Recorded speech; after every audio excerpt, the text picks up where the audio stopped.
అందరికీ నమస్కారం. వారాహిదేవి నవరాత్రుల సందర్భంగా 7వ రోజు మహావారాహి గురించి తెలుసుకుందాం. పూర్వకాలంలో త్రేతాయుగంలో భూమి దుర్మార్గుల చేతిలో అల్లకల్లోలంగా మారింది. అసురులు, దైత్యులు భూమిని ఆక్రమించి ధర్మాన్ని నాశనం చేస్తున్నారు. దేవతలు అసహయాతన చేత భూదేవిని కాపాడాలనే ఉద్దేశంతో పరమశివుని శరణు వెళ్లారు. అప్పుడే ఒక అద్భుతమైన శక్తి అవతరించింది. ఆమె మహావారాహీదేవి. మహావారాహి అనగా గొర్రె ముఖం గల శక్తి స్వరూపిణి.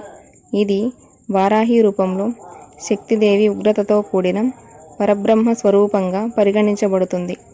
ఆమె అష్టమాతృకలలో ప్రధానురాలు. ఆమె రూపం ఉగ్రం అయిన తన భక్తులపై అపారమైన కరుణ కలిగినది.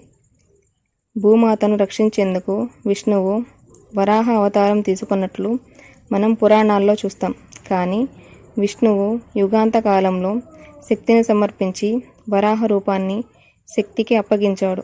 అదే రూపం మహావారాహిగా మారింది. ఆమెను శివశక్తి రూపిణి, తంత్రమాత అని కూడా పిలుస్తారు.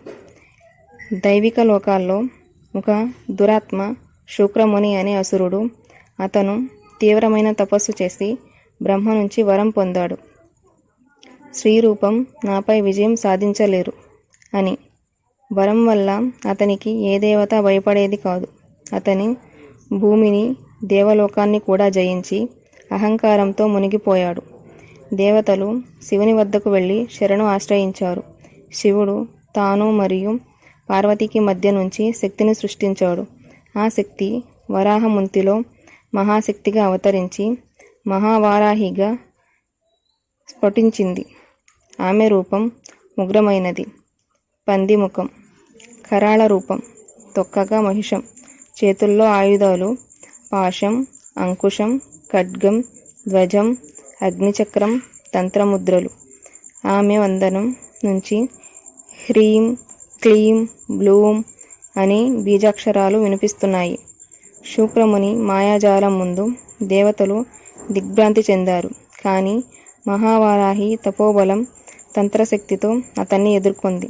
అతను పొగరూపంలో మారిపోయిన ఆమె ధ్యానశక్తితో అతని సత్యరూపాన్ని గుర్తించి తన ఖడ్గంతో అతని మాయను ఛేదించింది. ఆమె చేతిలోని తాంత్రిక చక్రం ద్వారా అతని బీజాన్ని ఛేదించింది. శుక్రముని శరీరం భస్మమై అతను అసురశక్తి విసర్జితమైంది. దేవతలు సమూహంగా వచ్చి మహావారాహికి నమస్కరించారు. ఆమెను దేవతాంతర పరమేశ్వరి, తంత్రసిద్ధేశ్వరిగా ఘనత వహించారు. ఆమె శక్తి తంత్రశాస్త్రంలో అత్యున్నతంగా భావించబడింది. మహావారాహి పూజా విధానం తాంత్రికంగా జరుగుతుంది. రాత్రి కాలంలో, ముఖ్యంగా అష్టమి నవరాత్రులు, అమావాస్య రాత్రులు ఆమెకు అత్యంత ప్రీతికరమైనవి. ఆమె ధ్యానం చేయడం వల్ల మానసిక ధైర్యం, భయాల నివారణ, శత్రు విజయం, మంత్రసిద్ధి లభిస్తాయి. మహావారాహిదేవి కథ ధర్మం యొక్క గెలుపుని, శక్తి యొక్క పరమతత్వాన్ని తెలియజేస్తుంది.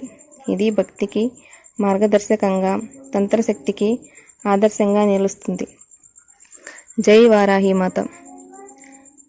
Please do like, subscribe my channel.